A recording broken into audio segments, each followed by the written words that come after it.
you got to ask some of the most successful minds in history, Nelson Mandela, Gandhi, Steve Jobs, FDR, Churchill, Einstein, what was the secret to your success and your genius mind? What do you think they would say? Have you ever noticed how all these men and other of the most successful and powerful people in the world are so calm and relaxed, even under pressure? And same thing goes with the rest of their life.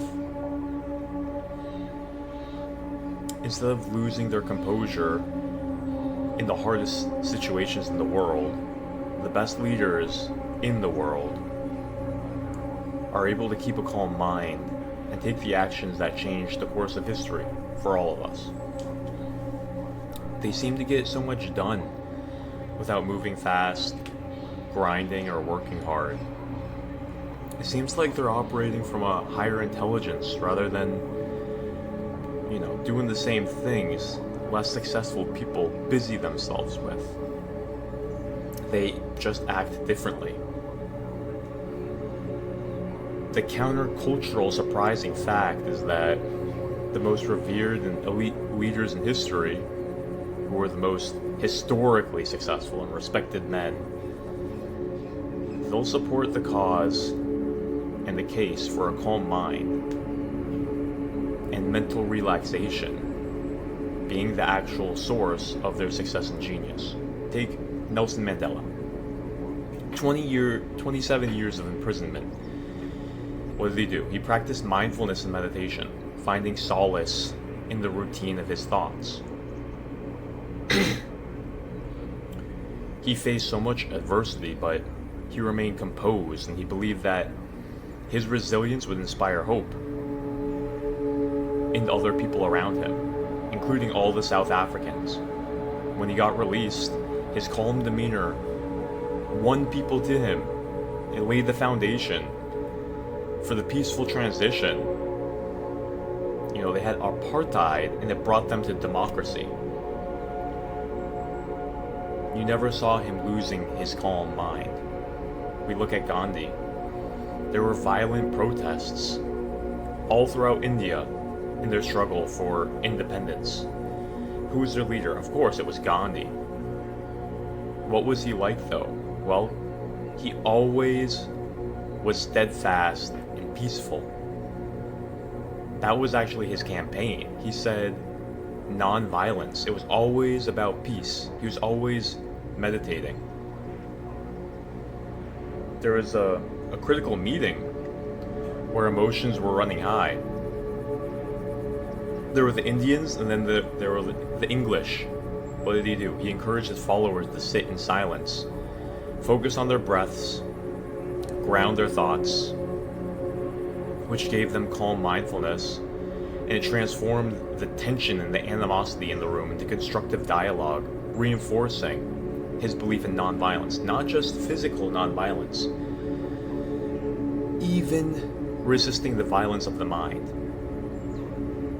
I always wondered how people have such calm minds in such tough situations, because growing up from a kid, I always had a mind that was always worrying, anxious, a little bit scared, critical of myself. I was a shy guy growing up, but I saw these examples of brave and really calm people, and it inspired me. And I always loved animals. I would even notice that the big and strong animals were always the most calm. You see elephants, when they get threatened, they form a wall with their bodies, and they just stare down their enemy. They just remain so calm. They're intelligent. They don't just go into a panic and start charging.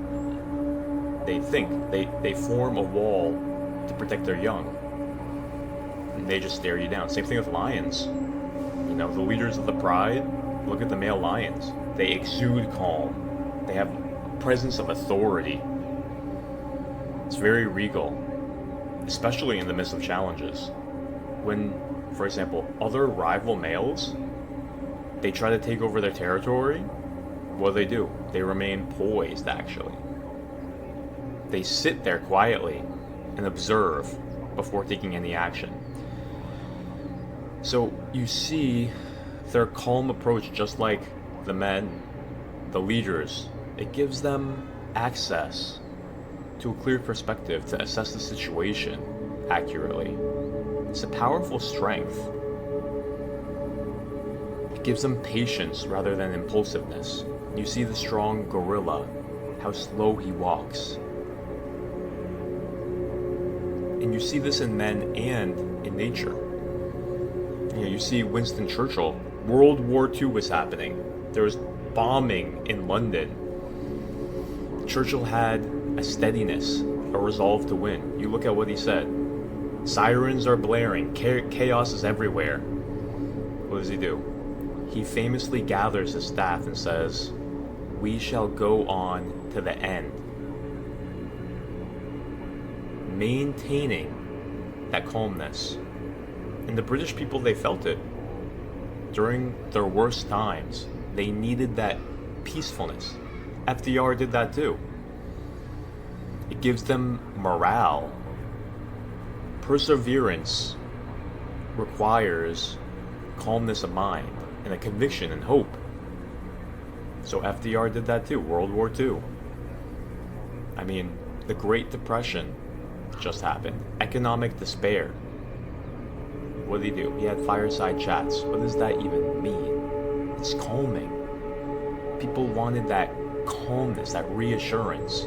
He spoke directly to us. He gave them confidence, stability. It calmed their uncertainty. He remained so collected under pressure. And this guy had polio.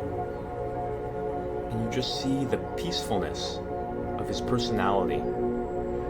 That's a true leader.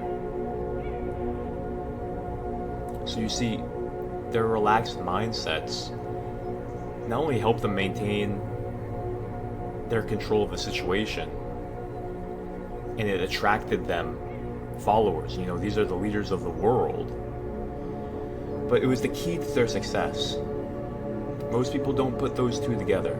If you ask someone, how do you become successful? Are they going to say, keep a calm mind?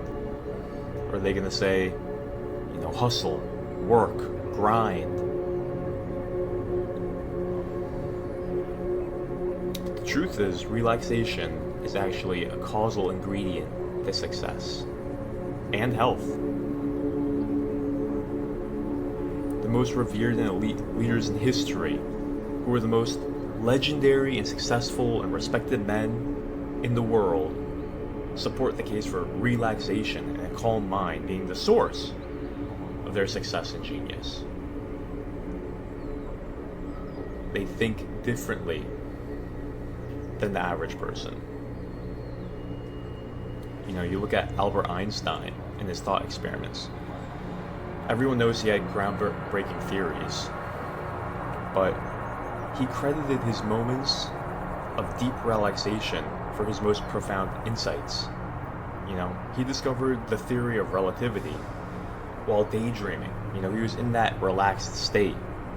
He was daydreaming that he was riding a beam of light. And from there, he was able to pierce the secrets of the universe. You look at Steve Jobs. He was a fan of Zen meditation. He emphasized stillness, mindfulness. That's where he got his intuition and his creativity. And you look on his speeches, and you see how calm he remains. If you see people clowning him or being rude, you'll see his leadership. He's so calm under pressure. This is how he got those revolutionary insights. He's such a charismatic leader. His calmness. That's really what gave him those insights. And then everybody followed him. See, most people think it's about just doing more. Well, what about the intuition, the creativity, the different thoughts that you can get when you're calm and relaxed? See, relaxation is a skill. Most people think that's just a word or a phrase or a platitude that you tell yourself when you're feeling nervous. Just relax. No, it's a skill. People haven't been taught the skill. There's techniques. You have to teach yourself, you have to practice. It's actually a state of your brain that you can get better and better and better at accessing those states. Just like some people have to train themselves to be able to bench press 225, 315. It's a skill. You have to train yourself to be able to do it. Most people cannot do it. Their brain is not trained enough to actually access those deeper levels of states that these genius men have, let alone under pressure. See, most people, they know that the opposite of relaxation, stress, is a killer. It's harmful to your health. It can cause hormonal imbalance, fat, obesity, organ and blood dysfunction, and even cancer. But for some reason, they're not making the connection between relaxation and intelligence, efficiency, creativity, success in business, success in relationships. See, relaxation is a particular brain state. It also has physiological properties that you can measure. When the brain's in a relaxed state, it has access to different modes of thinking. They're completely different from a brain in a non-relaxed state. Many authors speak of altered states of the brain, such as Csikszentmihalyi, who talks about flow and how you can enter a trance-like state that vastly improves your performance. So even pop culture is talking about it now. There's also a vast body of knowledge, and it's now common knowledge, of how relaxation is deeply healing and restorative to your body and your hormones. It's clearly proven by the states of your brain when you sleep. It's not just bringing you the benefits when you sleep, though. You can receive similar benefits when you keep your mind in a relaxed state throughout the day. Yogis, mystics, Sadhguru always talked about this. Sleep isn't about sleep. Sleep is about rest and restfulness. If you can maintain restfulness during the day, you don't need as much sleep. Imagine that, getting the benefits of sleep while you're still awake and being active and productive. See, the yogis talk about this for thousands of years. That's why so many experienced yogis, they constantly talk about how they only need 2, 3, 4, 5 hours of sleep per night. Sadhguru talks about how for years and decades he only slept 3 hours, 4 hours a night. He's still robust and healthy. Look at him.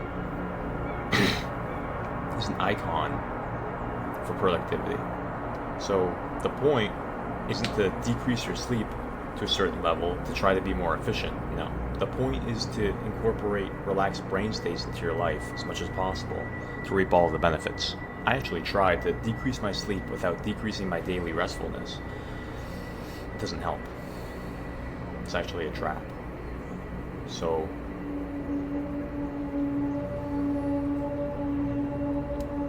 in order to train the brain to access more relaxation in your day and in your sleep, we train the brain to relax in different forms of meditation, each that have their own role to play. There's so many different techniques that you can use in meditation and in life. So a relaxed mind isn't just more productive, it's more creative. It gets more done in less time because it's connected to intuition, ingenious ways of doing things. So Jose Silva explained in his book, The Silva Mind Control Method, about how to train the brain. You can train it to relax to a pre-sleep state called theta, where it's deeply intuitive, creative, healing, can solve problems in creative ways. Another great story is about Thomas Edison. He would famously take many midday naps. Napoleon Hill actually talked about this in his book, Think and Grow Rich. And during these naps, he would hold a ball in his hand, and when he got too sleepy, he would drop the ball, and it would make a sound and wake him up. And when he kept on training himself to tap into these deep states and come out, into these deep states and come out, he was entering a trance-like state of deep relaxation. Come back out. This is where he got all of his genius ideas. And he had many genius inventions, innovations, ways of governing people. Think about an invention. It's basically an idea that somebody gets that makes one person able to do the work of 1,000 people in the same time. Think of it, even the old school inventions like the cotton gin would separate the cotton from the husk. And instead of people having to do it manually, you just crank a machine. That's the power of a calm mind. Intuition, creativity. It solves problems in different ways. And so you may be thinking, well, I'm not an inventor. Yes, you are. You have to invent creative solutions for problems in your life. The more you can tap into this calm mind and intuition, you're an inventor. Everybody should be an inventor, a problem solver. But people aren't trained. You see, many monks and yogis are able to keep their brains at deeper relaxed states of alpha and even theta in waking state. Most people in America have trouble even reaching alpha and theta states in their deepest meditations. Even in their sleep, it's hard for them. So there's a huge contrast between the brains of two people. And you look at what society is doing to our brains, not just the nutrition, but all the distractions. People are not training their brains. So we keep on getting less and less capable people. You know, people are in the low state of agitation throughout the day, or a high state, but even the low state keeps you from calmness. They haven't learned to train their brain or to relax or see through stress, problems, feelings of incompletion. But a well-trained brain is able to relax in almost any situation. It has healthier perceptions of the world, healthier perceptions of itself, more confidence, more positive beliefs in its abilities, less negative limiting beliefs. So it's trained in a way that it doesn't have the blocks and the blind spots and the tethers on it. It's like squeezing a hose. That's what an untrained mind is. That's what a non-calm mind is. It has all of these resistances that decrease the flow of vital life, energy to your brain, to your body. It's clogging up the pipe. But people don't even make the connection that having a calm mind changes your brain, changes your hormones, changes your nervous system, changes your blood, changes your health. So there's a science to cultivating a calm mind. The East always talks about this. From young children, people are taught. But in the West, it's not as common. So even in how you look at life, even how you look at your job, even how you look at your day, even how you look at things that happen in your day, good or bad, every single second, your brain is making decisions to be calm or to be agitated, to be happy or to be disappointed. Every single day, multiple times a day, millions of times a day probably. So what Marcus Aurelius talked about is an ancient Roman philosopher and emperor. He called it the Stoic mind. He actually called it the equanimous mind. And he spoke about how to view life, challenges, difficult people. He had a book called The Meditations. The essence of what he taught is maintaining a clarity of perspective that in life, everything can be looked at as a game. Whether you win, whether you lose, don't take it too seriously. There's a benefit to both. To be attached to one state or the other is only going to cause mental turbulence, which is the enemy of a good life.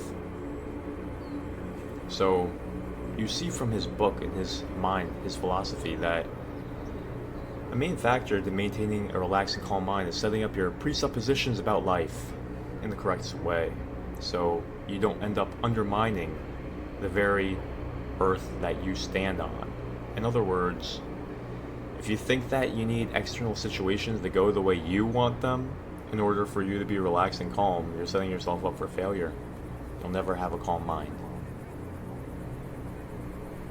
How different is this than how people are seeing happiness and success today? They think everything has to go their way. They don't think that being calm, equanimous, is even a virtue. They're not training their brain. They're only trying to manipulate the outside. But the ancients saw having a calm mind as the real goal of life, and that achieving mastery over the mind is the ultimate lesson that life teaches us and challenges us to do.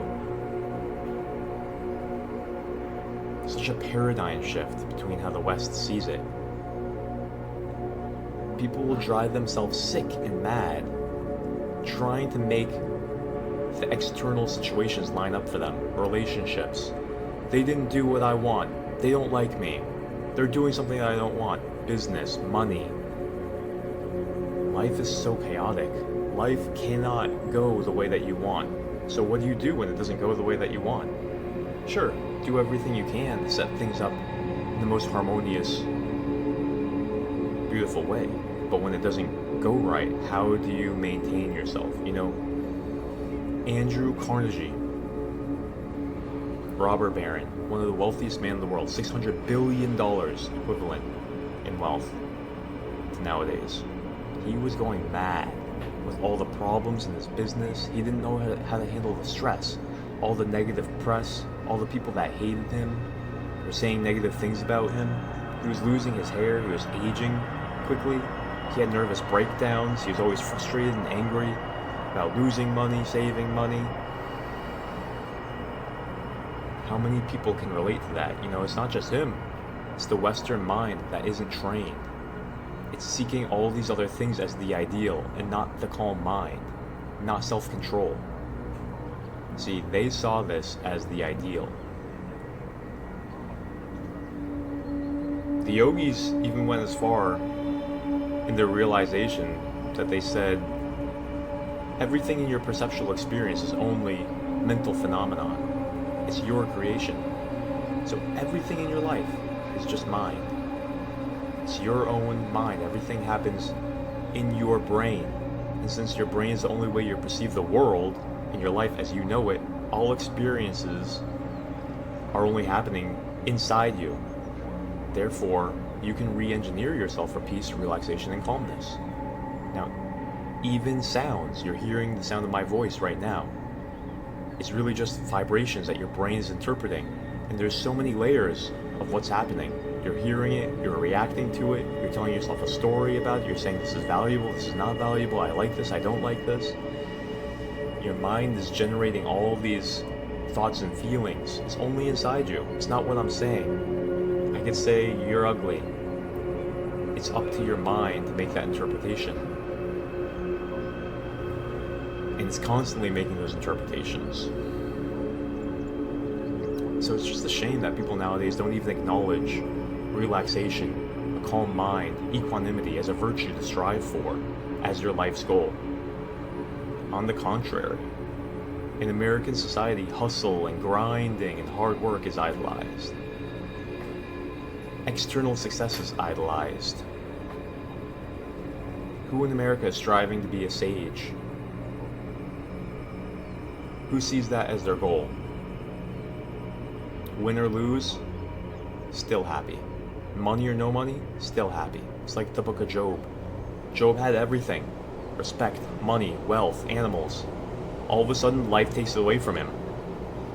The dark side of life, the Bible calls it Satan, takes it away from him. And God let him as a test. And Job struggled so hard because everything was taken away from him. And his wife even told him in their suffering, they lost their money and their kids. She said, curse God and die. Job didn't go that far, but Job, he ripped his clothes, he put ashes on his head, he mourned, he was sullen. His friends tried to cheer him up, they couldn't cheer him up. His friends tried to blame him for his failure. The story of Job is a story of tragedy, suffering, that life will bring people through. And when you're in that tragedy and suffering, you could have everything on the outside, but if you haven't trained your brain, if you haven't made yourself into a sage, life will test you even in that regard. Life sometimes will try to take away everything. Your health. Job had boils, wounds, itches, diseases. Life can take away everything. Life is a ferocious monster, a leviathan, a dragon. Life can burn up everything, and even your own flesh, your life. It can take away everything. It can be supremely brutal and vicious and ferocious. At the same time, we're hoping for the beauty and the wonder and the miracle of life. But there's yin and there's yang, there's both. And so the story of Job asks us, are we ready for that moment of challenge if a dragon comes and completely eats up our whole life? It's worse than death. Most people would rather be dead than suffering and suffer through loss. This is why the Greeks and the yogis say the ultimate goal of life isn't to win at the external game, it's to win at the internal game. It's to train your mind. It's to achieve moral superiority. Firmness of character. No matter what's happening, self-control. It's the only thing that you can control. We cannot control the external dragons. We can't control other people. And so when things hit the fan, are you in control of yourself? Are you in control of your mind? Have you practiced every day of your life, every moment of your life, every situation of your life is an opportunity to train this equanimity? It's the only sane goal if you actually think about it. Everything else is you're chasing mirages, you're chasing ghosts. Everything's impermanent. You will lose everything. It's a guarantee. So why would we make the goal of our life anything but internal equanimity? It's the only thing that we have. It's the only thing that really determines our state. But how many people know themselves? How many people know how they would actually react if violence comes against them, if they lose everything, if they lose their health? If you lose your wife, if you lose your girlfriend, if you lose your business, if you lose your car, if you lose your backpack, if you lose your wallet. We think that we have strength of character until these things happen, and then they show us the real state of our mind.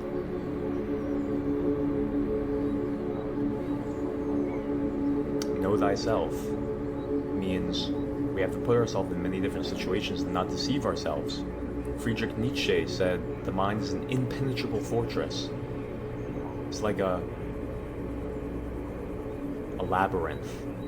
You don't know what's down that corridor. Most people think that they know, think that you know your mind.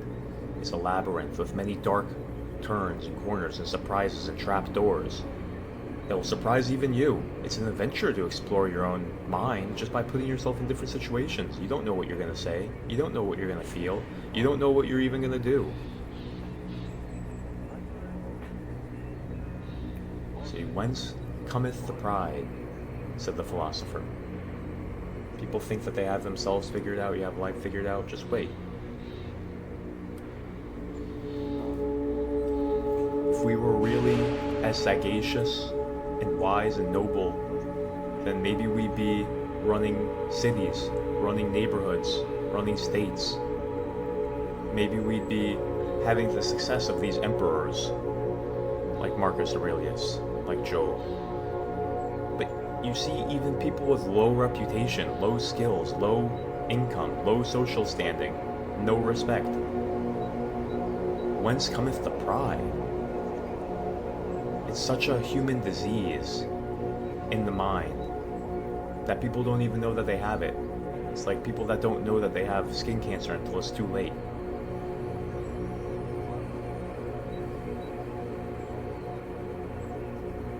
So the way that most people are operating, because they're not calm, they haven't made this their ideal, we're operating like robots who only know how to do one thing, yet we're acting like we know everything. We're acting like we're wise, but really, we're just programmed robots that can only do one thing efficiently. We're not intelligent or calm enough to actually understand how to be wise and intuitive. And when you're in that state of being a robot that only has one program, the only option you have is to work faster, longer, work harder, grind, hustle. And by doing that, you get more done than doing nothing. But not understanding, if you can upgrade that robot, download different programs, more intelligent, efficient programs, then you'll be able to solve the problems in a more intelligent way, preventing risk, mistakes, wasting time. That intelligent robot will win 100% of the time, with 1% of the energy, 1% of the time, 1% of the effort. It's like this. Imagine a person trying to herd a group of pigs by chasing them down one by one, wrestling them into a pen. If Takes him all day to do it, and at the end of the day, brushes off his hands and says, "Good job, long day of good work." But then the next day, imagine the boss. He comes up and he has to get the pigs into a different pen. He just puts some slop in the pen that he wants them to be in, walks away. All the pigs rush into the pen where he wants them to be. Took him 1 minute. Took him 0 energy. Took him the energy of walking and pouring some slop.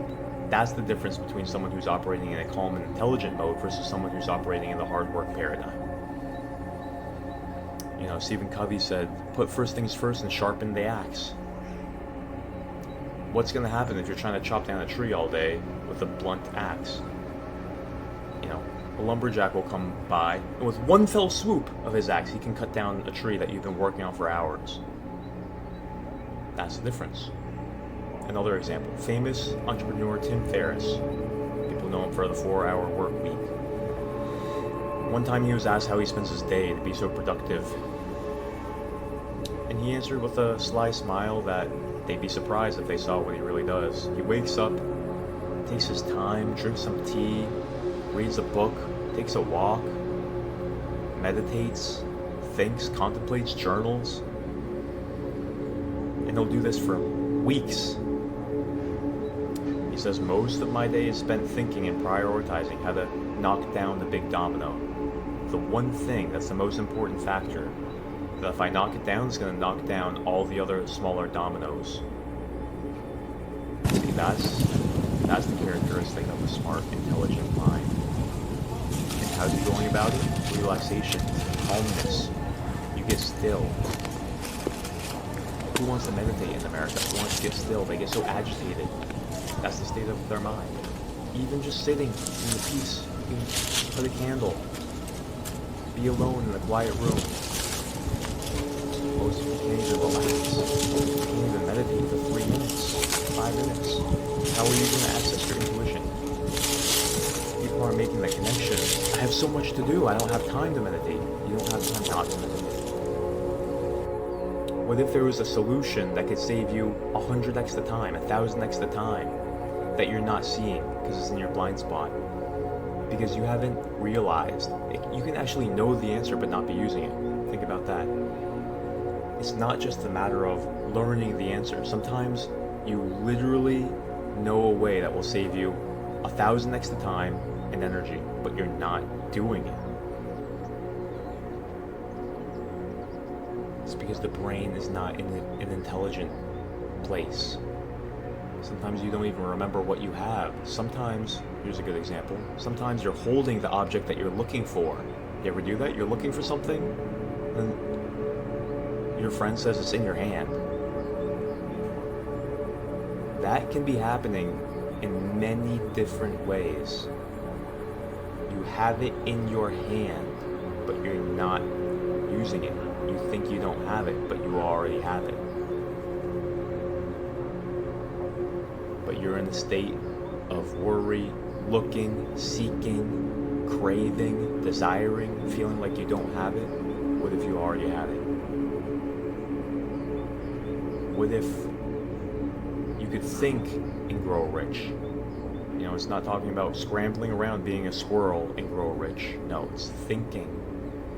How do you think? Can you think when you're agitated, angry? No, you have to relax.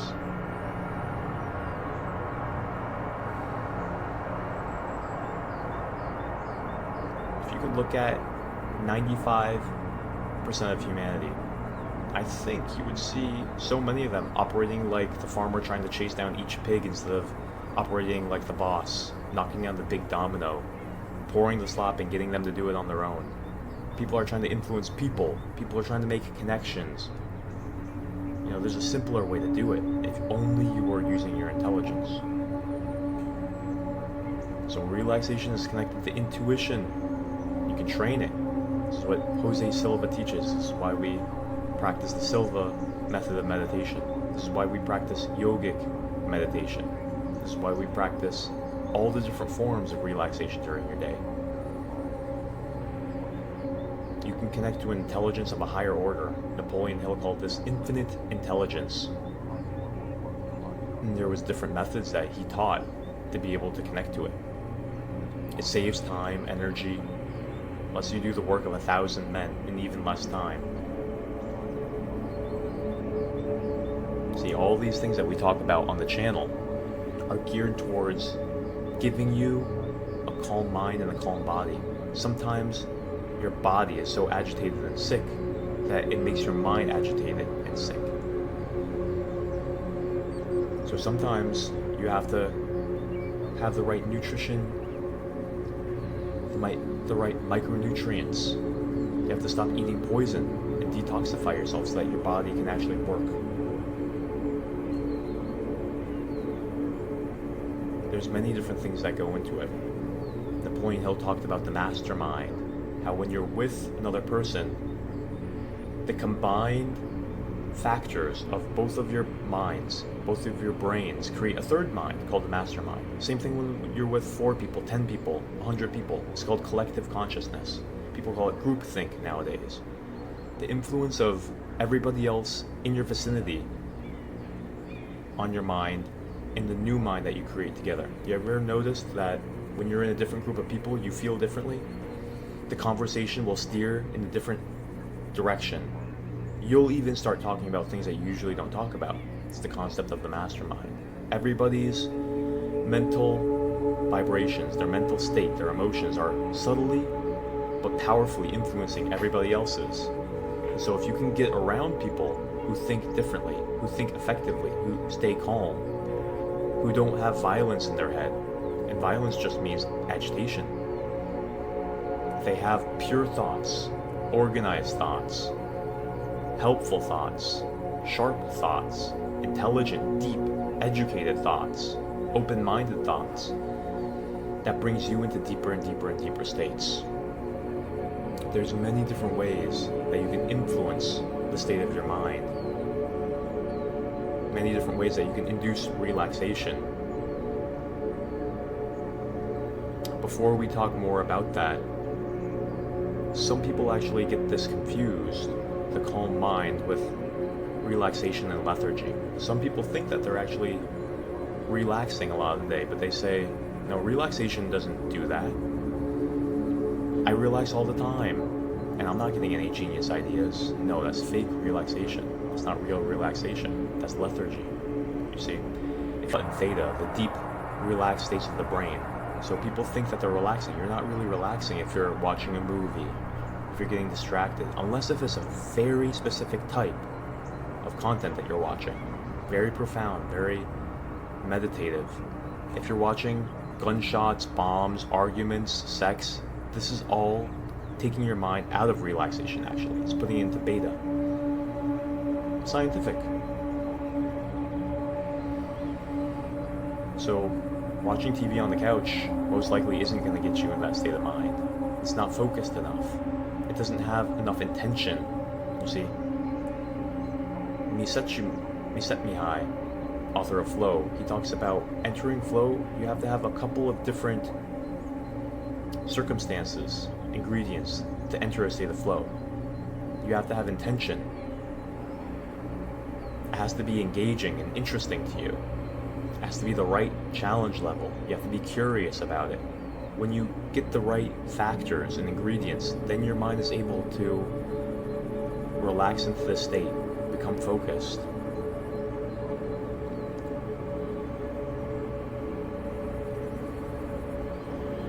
So it's a different state. There's subtle different states of the brain. That's a completely different state than imbibing genius, right? So flow is different from even genius, but it's still better than just grinding and working hard. There's colors, there's a spectrum to the different states of your brain that you can be at. Sometimes you want to be at flow, sometimes you want to be at daydreaming. It depends on what you're trying to get. In general, though, as you practice meditation, and as you change your negative beliefs, and when you use all of these tools to start ridding your brain of all the stops and the brakes that it has on it, you easily enter into all these construction brain states. There's many different kinds of constructive, genius brain states. that you can use to serve humanity better. But the basics is, well, first you have to remove all the negative perceptions, associations that you have in your day-to-day. How do you do that? We teach that in Silva Mind Control. You can change all your mental bad habits. Jose Silva called it a total mental house cleaning. And in psychology, we call it cognitive behavioral therapy. It's reframing your perceptions. Tony Robbins used NLP, neuro-linguistic programming, meaning the words that you think in your mind, the words that you use in your life, shape your perception of reality. So it's bringing awareness and practicing how to reshape your perceptions and associations in your mind.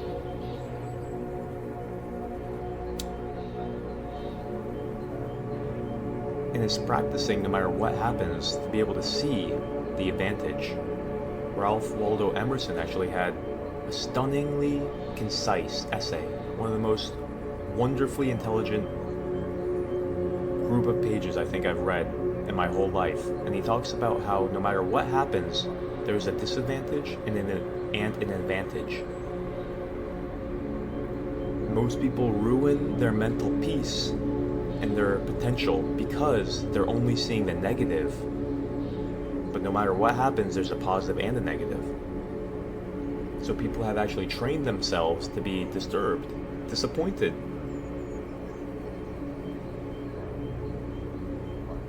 So you see, there's many different ways that you can start training your brain to get rid of all of the energy drains so that you can easily and effortlessly maintain productive states, positive emotional states. And what happens when you're in those positive emotional states, you'll start discovering more and more genius states. States where you can relate to people better. They'll be attracted to your calm, peaceful energy. They'll see it in your eyes, they'll see it in your face. The state of fulfillment, the state of relaxation. There's many different flavors. People can sense it. Imagine how much better drains in your brain. But we haven't been trained how to get rid of them. You know, Jesus even said, if you remove the stones from the ground, then the seed can take root. If you remove the thorns, the cares of the world that strangle out the ground, then you can plant the seed and it will yield fruit. See, it's the rocks and the thorns that we have in our mind that prevent the amazing potential of God Himself from taking root in us.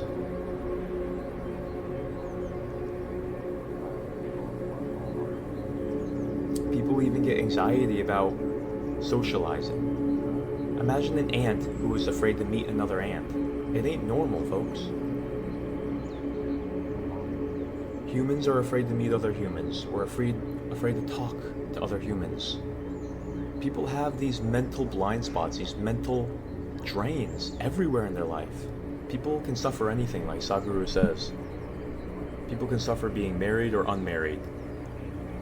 In school, out of school, educated, uneducated, with kids, without kids. You can suffer anything because people are chronically untrained. They have not given a flying flip about the state of their brain. They haven't made this the goal of their life.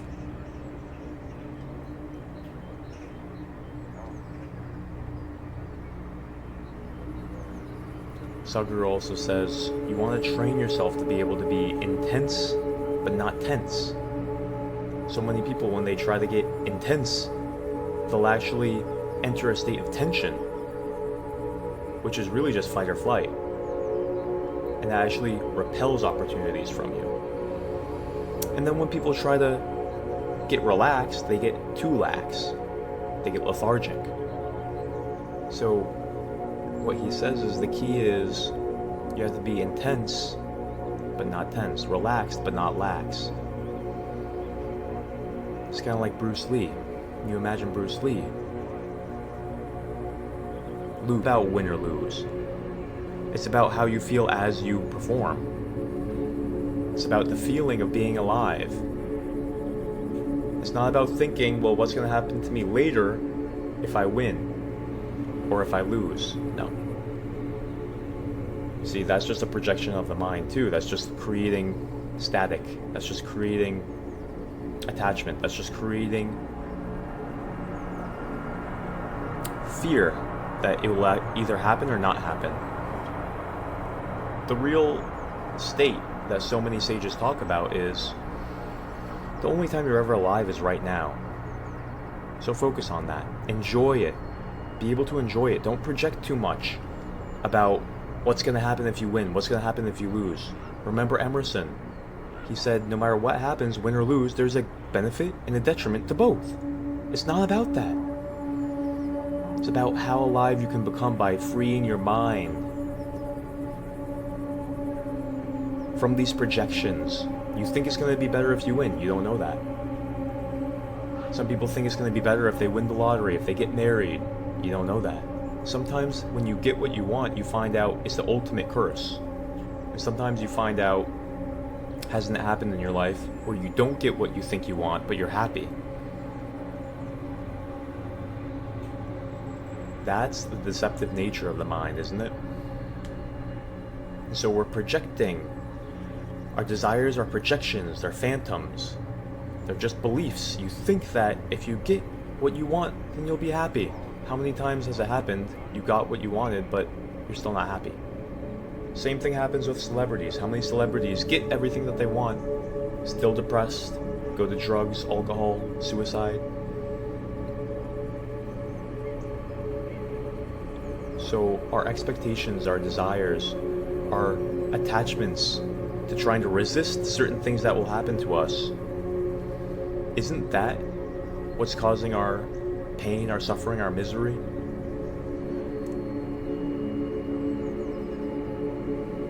You see some of the wisest men in all of history maintain their equilibrium no matter what happens. Socrates would walk around in rags. He would practice poverty. He would practice losing reputation. He would practice maintaining his happiness and equilibrium, whether he was adored and applauded or whether he was shunned and persecuted. People were trying to kill the man. He deliberately practiced both because he saw through the phantoms in the mind, the delusions. They're like mirages. The only thing that you really have is the steadfast equanimity of your mind in every situation. And so they made that their life purpose. They made that their desire. They made that their value. And we know whenever you value something, that's what you notice, that's what you learn, that's what you become, that's what you attract, that's what you get. So if you never value something, you're never going to get it. And that's why so many people are suffering depression, anxiety, health issues. They're stressing themselves out, not realizing what their mind can even do to them. That's why it's so important for us to keep on having these conversations. You know, where does the state of vitality really come from? Most people are seeking it through very shallow means, supplements, medications, all the typical things. Why are so many people going to the coping, overeating, distraction, porn? How many people actually know what they're doing with their energy?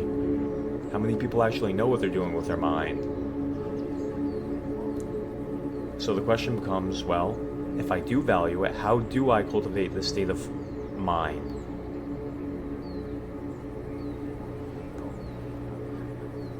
Look at Bruce Lee. Was he only healthy in his mind or only healthy in his body? Of course not. The dude was healthy in both. The man understood healthy body, healthy mind. Most people focus on one or the other.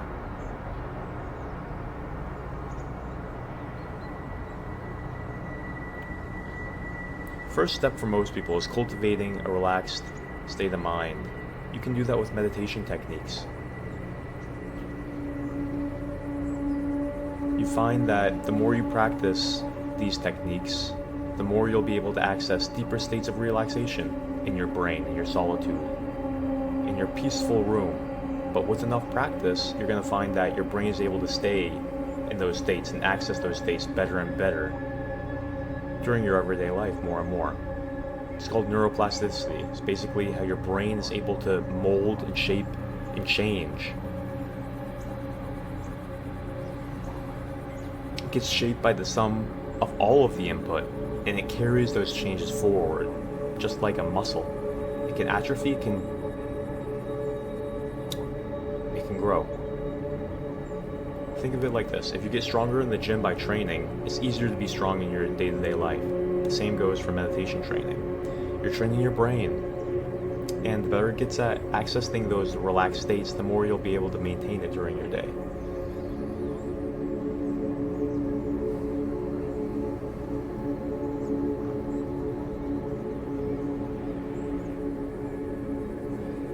You also get training to be able to apply subconscious mind reprogramming to retrain stressful states of your brain that you encounter every day. You'll be able to make new associations, interpretations, assign different feelings, meanings towards the same situations, and you'll find that it helps you control your stress, remove your triggers. You'll be more thick-skinned. That's what people mean when they say thick-skinned. I always wondered, how do you become thick-skinned?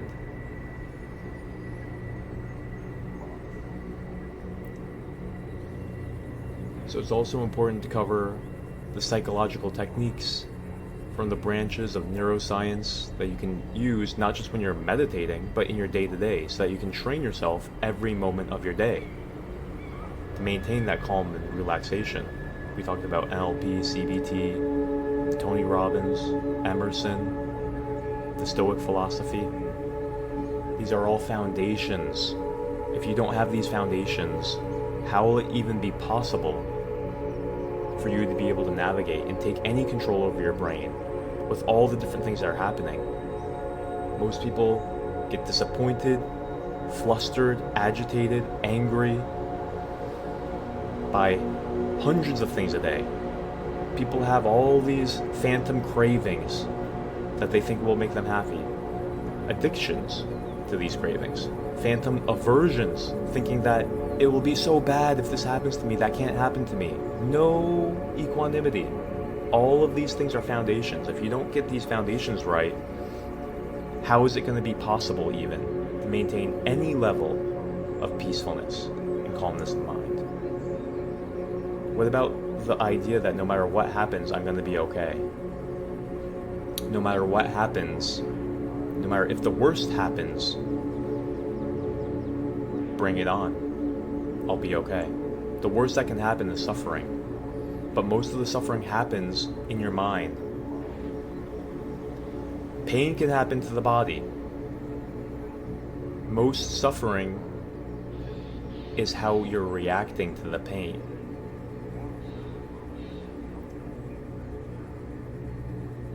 So setting up your foundations, understanding, well, even if you lose your life, what happens then? You have to iron all of these things out. The fear of death, the fear of poverty, the fear of being alone. How much aversion do you have to all these things equals the amount of stress you're going to have, the amount of attachment you're going to have for everything to turn out perfectly in life. But is life really just going to cooperate with you because you're afraid of the opposite? Of course not. Horrible things can happen to everybody, and they always do. So are we going to actually clean up our brain? Do the total mental house cleaning? Are we going to look into the places where we might be afraid? Are we going to practice poverty? Are we going to practice loss of reputation? Are we going to practice all of these things that we're attached to? All these aversions that we have? Are we going to practice getting rejected? Or are we going to practice losing face?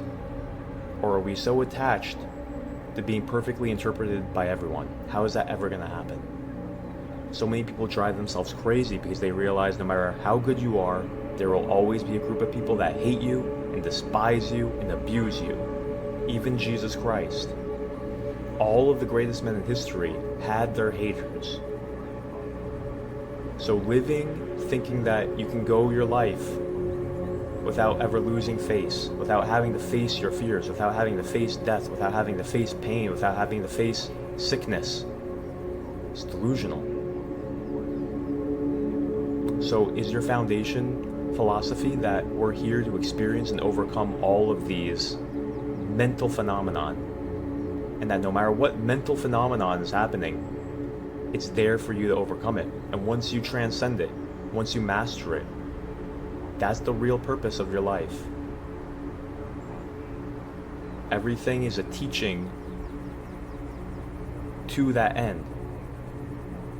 If you have that mindset, no matter what happens, you can have pain, you can have loss, you can lose your house, disaster, your body can be completely crumpled up like a piece of paper.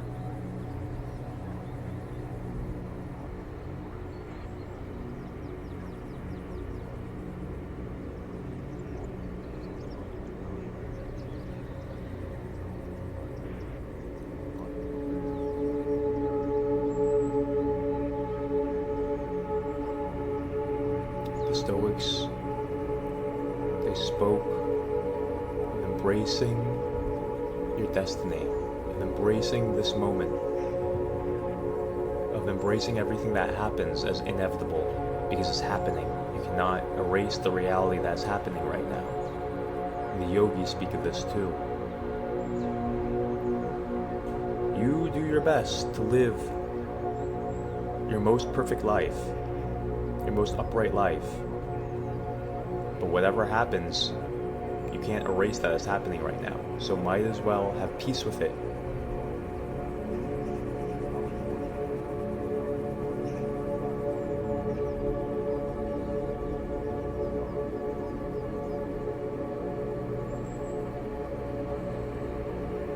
So we see it takes a philosophical foundation to even begin on this path. And if you set the philosophical foundation, and if you really think on these things when you're alone, if you really start practicing these things and start being curious about your own mental weaknesses, what really disturbs you? Why am I disturbed? Why am I not at peace?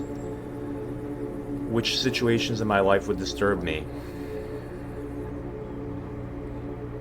And start weeding those out, all of a sudden you'll realize, wow, I finally have the potential to have fertile soil. And I finally have the potential to face any situation in life. And maybe you'll find yourself will increase. Your standard will increase because your brain changes. Your capability to appreciate life increases. Your capacity for gratitude and experience increases. Your capacity for evolution increases. Some people might be thinking, well, what's the benefit of having a stoic mind if I don't want anything? If I can't be happy about it when I have it, what's the point? It's not about being happy with how things turn out. It's about being satisfied and complete and whole and feeling outstanding, even just being, no matter what's happening. So can you be happy if you lose your car just walking? That's practice. Could you be happy single if your girlfriend left you, your wife left you? That's practice. See, this is how the yogis explained it. Your thought, your experience, your emotions, that's created by you. So, in every situation, would you rather be pleasant or unpleasant? This is how Sadhguru says it. So practice that. No matter what happens, you're pleasant. It's not connected to what's happening on the outside. You make this realization. Everything is just a mental story, and you practice. It's not that you can't enjoy when good things happen to you. You just realize, okay, well, this is happening. Good, I'll enjoy it. But it's not what makes my joy. I make my joy. Remember, Emerson, there's a detriment to every good thing that happens to you. So it's actually kind of silly to get all excited and to celebrate excessively. Do you want to be devastated when you lose that same very thing?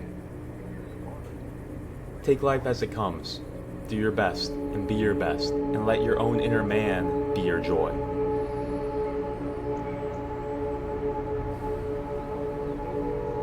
Even just these seeds that change your outlook on life, they personally helped me overcome my crippling health problems, my completely debilitating anxiety. I had the work social anxiety, public speaking anxiety, dating anxiety, talking to the pretty woman anxiety, drama in my relationships, agitation that spread like a little fire. But since I've been practicing, it's all improved. You see, this understanding of non-resistance, this understanding of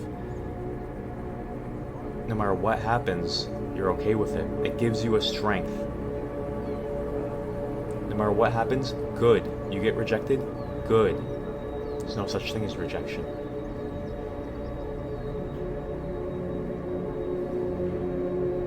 There's no such thing as failure for someone who thinks that way. Good. You see the good. You see the benefit in it. You see how you can train your brain away from reacting to that. So you have the wisdom from the wisest philosophers in the world, like the Stoic Greeks. But you also have this philosophy coming from the most practical minds of all, like Dale Carnegie, Napoleon Hill, Tony Robbins. They all emphasize the importance of relaxation, staying calm, accessing these deeper states. So before we move on, I hope that you've established a new value in your life. I hope you see the value of training your mind and training your brain to staying relaxed, staying calm, to nurturing your internal mental states so that you can be more influential, creative, effective, more genius, more effective in your relationships. This is the real success. This is what brings real success. And there's methodologies. There is a way. This is the way. Wise men have taught methodologies for this kind of success.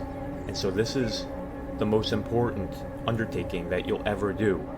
This is your Jacob's ladder to heaven.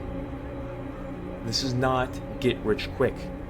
This is evolve yourself into a greater character.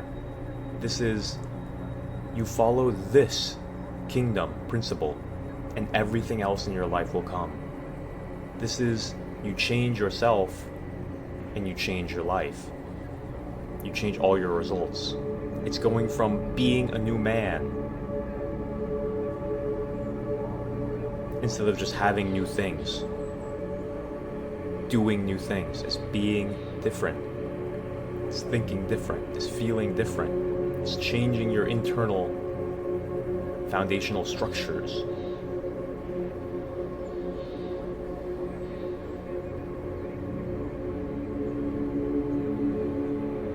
Intuition, attractiveness, making more money, better relationships, prudent decision making, those are all just results. Those are all just fruits. But the real root connected to the earth is who you are. You're changing who you are. And the tree can be happy if it's winter, if it's summer, if it's bearing fruit, or if it's naked without leaves. See, the tree has that stubbornness. It has that steadfastness. It has that long suffering. No matter if it's going through the winter and it looks like it's dead, deep down in its roots, it's alive, man. It is so alive. It's buried so deep into the earth, you cannot uproot that thing. An elephant can't uproot that thing. 10 elephants cannot uproot that thing. A stump that's deeply rooted in the earth. That's what your mind becomes when you're deeply rooted in this philosophy, in relaxation and calmness and stoicism. in equanimity, true equanimity, not moved by the hurricanes of situations and the floods of the external, deeply rooted into your own earth, connected more to who you are becoming, connected more to what progress you can make in your mind, and connected more to the journey of evolving as a human being than all the changes that happen on the outside. Nature changes, it fluctuates, it's the feminine, but the thing that never changes is consciousness. You're always there, you're always aware. And as long as you're conscious, you can be connected to that equanimity, that the weather will change, everything passes, everything is temporary, but still I am.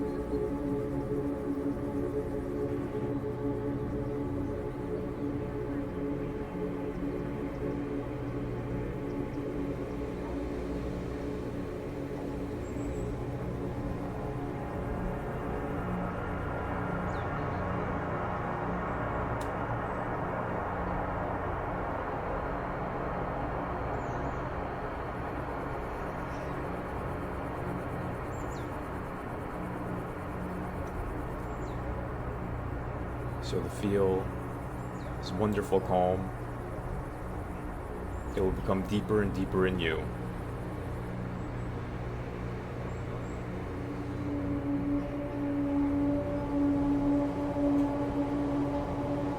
Give it a chance. See what it's really like to incubate a life of calm. It's a completely new world. It's a completely new universe. You'll feel the weight of 1,000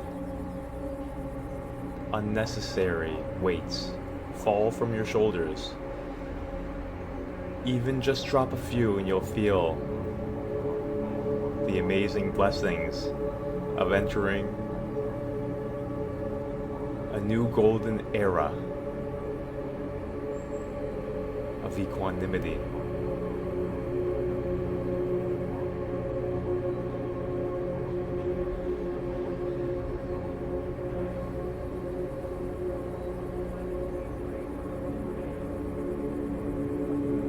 We'll continue this discussion more next time. Until then, be blissful.